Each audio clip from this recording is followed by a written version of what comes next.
안녕하십니까. 송국건의 혼술. 오늘 네 번째 저는 청와대 경호원 이야기를 좀 해보겠습니다. 기간 단총된 대통령 경호원. 이건데요. 뭐냐면은 문재인 대통령께서 지난주 금요일날 대구를 방문했습니다. 대구를 방문해서 서민 현장, 그러니까 칠성시장을 방문을 했죠. 칠성시장을 갔는데 거기서 뭐 상인들도 만나고 시민들도 만나고 또 물건도 사고 했죠. 그런데 그 한 시민이 대통령 주변에 있는 한 경호원의 모습을 촬영을 했습니다. 근데 그 경호원이 기관 단총을 품 안에 이렇게 품고 있는 모습이 그대로 촬영이 됐습니다. 외국 영화에서는 많이 봤죠. 근데 우리나라 대통령 경호원이 시장에서 기관 단총을 품에 품고 그것이 노출이 됐다. 자, 이것이 과연 큰 문제일까요? 아니면 해프닝일까요? 아니면 또 어떤 함의가 좀 있을까요?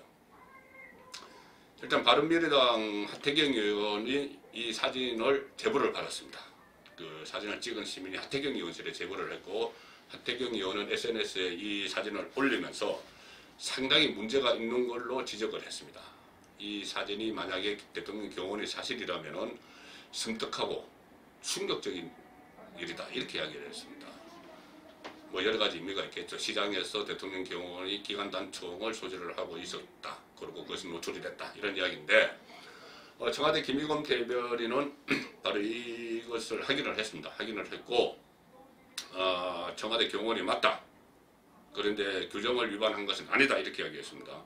뭐냐면 하태경 의원이 사람이 많은 다중에 모인 장소에서 대통령 경호원이 기관 단총을 가방에서 꺼내서 들고 있었다는 것은 본인이 다른 경호 전문가들에게 알아보니까는 지침 규정 위반이라는 이야기를 들었다는 것이죠. 그런데 김의겸 청와대 대변인은 규정 위반은 아니라고 이야기했습니다. 그러니까 두 가지 경우가 있다는 것이죠. 하나는 어떤 제한된 장소, 무슨 뭐 체육관이나 어떤 행사장에 그 실내 행사장 같은 곳에 그 사람들이 들어갈 때 대통령이 참석하는 행사에 참석하는 사람들이 어떤 검색을 받고 보안 검색을 받고 들어가는 장소 같으면은 거기서는 뭐 기관 단총을 가방에서 꺼낼 필요가 없겠지만은 시장 같은 전혀 검색을 받지 않은 그 시민들이 모이는 장소, 거기서는 어떤 일이 벌어질지 모르니까는 경호원들이 기관 단총도 가방에서 꺼내서 소지를 한다는 이야기죠. 그래서 이 두 가지 뭐 주장이 얽히는데 제 생각에는 이렇습니다. 저도 뭐 청와대에 출입을 오래 하면서 경호원들과 또 많은 접촉이 있었습니다. 특히 제가 김대중 대통령 시절에 출입을 할 때는 그때 경호실과 기자실 사이에 많은 그 교감이 있었고 또 서로 식사도 많이 했고, 그리고 뭐 서울의 인근의 모처에 가면은 그 경호실, 청와대 경호실 전용 사격장이 있어요. 그 사격장에서 출입 기자들이 가서 초청을 해서 그 출입 기자들 사이에 뭐 사격대회를 했습니다. 근총 사격도 하고 M16 사격도 하고 그런 사격대회도 하고 또 식사도 하면서 뭐 경호실에 대해서 여러 가지 뭐 많은 이야기들을 나눈 기억이 있죠. 그래서 그 우리나라 대통령 경호실, 청와대 경호실을 그 경호원들을 선발 과정이 상당히 엄격하고 또 훈련도 굉장히 스파르타식 훈련을 받습니다. 그리고 일정 수준 자격을 갖춰야지 경호원에 포함이 될 수 있고 또 그 훈련을 다 마칠 때까지는 상당히 큰 어려움을 겪는데요. 뭐 가령 이런 게 있습니다. 그 대통령 경호실에서 경호원 가족들을 초청을 해서 그 청와대 인근에 그 경호원들 체육관 같은 데가 있습니다. 그런 곳에서 시범을 보이는 적이 있어요. 그 현직 대통령도 가끔 과거에 참석을 하고 했다는데 그 시범을 보이는 장소에 모인 경호원들의 가족들, 이 시범을 쭉 보다가 어느 순간에 울음바다를 이룬다고 합니다. 왜 그런가? 이 대통령 경호원의 가장 큰 역할은 대통령을 보호하는 것이죠. 그렇기 때문에 본인의 몸을 던져서라도 대통령을 보호해야 되고, 그 시범을 보이는 장면 중에 가령 대통령이 걸어가고 거기를 경호원들이 에워싸고 가다가 총성이 울린다. 그러면 대통령을 다른 경호원들이 감싸 안으면서 같이 넘어지죠. 그러니까 대통령 대신 총알 맞는 연습을 하는 겁니다. 이제 그런 모습을 보면 가족들이 그래도 내 자식이, 내 남편이 어쨌든 대통령이지만은 남을 위해서 대신 총알을 맞는 훈련을 하는구나. 그래서 오르바다가 된다고 합니다.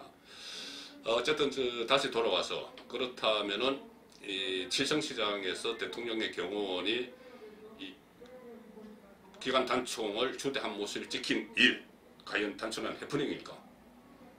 일단 규정 문제는 차치를 하겠습니다. 규정 문제는 아마 청와대의 설명이 맞을 겁니다. 청와대 경호실의 설명을 듣고 김의겸 대변인이 이야기를 했겠죠. 그 두 가지 경우, 그러니까는 금색대를 통과하지 않은 다중이 모이는 장소에서는 기관 단총도 유사시에 대비해서 그 가방에서 꺼내서 소지를 할 수 있게 되어 있겠죠. 그런데 그것보다 제가 좀 지적하고 싶은 것은 그런 모습이 노출된 겁니다. 시장에서 대통령 경호원이 기관 단총을 품고 있는 모습이 노출된 일. 그러니까 대통령이든 모든 경호의 기본은 그림자 경호입니다. 다른 사람이 경호를 하고 있는지 모르게 해야죠. 그리고 또 불편을 끼쳐서는 안 됩니다. 그런 상황에서 기관 단총이 노출된 것인데, 가령 그림자 경호를 할 때 가장 경호원들이 자주 하는 이야기가 그 이야기죠. 우리가 이 대통령을 경호할 때 선글라스를 쓰는데 다른 사람들은 그것을 못 부리려고 쓴다고 생각을 하더라. 근데 그건 아니라는 거죠. 뭐냐면은 이 경호원들의 눈길이 어디로 가 있는지 이것을 감추기 위해서 선글라스를 쓴다는 이야기죠. 어쨌든 그런 식으로 그림자 경호를 해야 되고, 실제로 제가 경험한 것 중에서 그림자 경호에 아주 좀 두드러진 점은 하나 이거였습니다. 박근혜 전 대통령이 2013년에 한국 시리즈 3차전에 가서 시구를 했습니다. 그때 두산 베어스와 삼성 라이언스가 3차전을 했는데 시구를 했습니다. 자, 편안한 복장으로 마운드에 올라서 시구를 하는데 거기에는 수많은 관중이 모여있죠. 금책대 통과하는 관중들. 그래서 어떤 돌발 사태가 일어날지 모릅니다. 그렇다면 경호원들이 그 야구장에서 검은 양복 입고 선글라스 쓰고 쭉 둘러서 그렇게 경호를 했을까요? 그것은 경호가 아니죠. 경호의 기본에 어긋나는 겁니다. 나중에 들린 말로는 그 당시 두산의 마스코트 철웅이, 또 삼성 마스코트 블레오, 이 마스코트들이 있죠. 그 마스코트 안에서 가면을 쓰고 마스코트 복장으로 한 사람들이 경호원이었다고 그래요. 그래서 밀착 경호를 한 것이죠. 마스코트가 마치 대통령의 동선을 따라다니는 것처럼 했지만 실제로는 경호원들이 따라다닌 것이고, 또 그 당시 루심, 야구장 안에 있었던 루심도 심판 복장을 하고 있었지만은 실제로는 경호원이 있다고 해요. 그러니까 이런 식의 그림자 경호가 가장 기본인데, 사람들이 그렇게 많이 모인 장소에서 경호원의 기관 단총이 노출됐다. 이것은 제가 볼 때는 단순한 해프닝은 아닙니다. 최근에 청와대에서 여러 가지 의전 문제에 관해서 말레이시아 가서 인도네시아 말로 인사를 했다든가 이런 여러 가지 의전 결례가 나오는 상황인데, 이 경호 문제에서도 좀 노출되지 않았어야 될 부분이 노출된 이런 일이기 때문에 좀 더 기강을 다잡아야 될 때가 아닌가, 그런 생각이 듭니다. 감사합니다.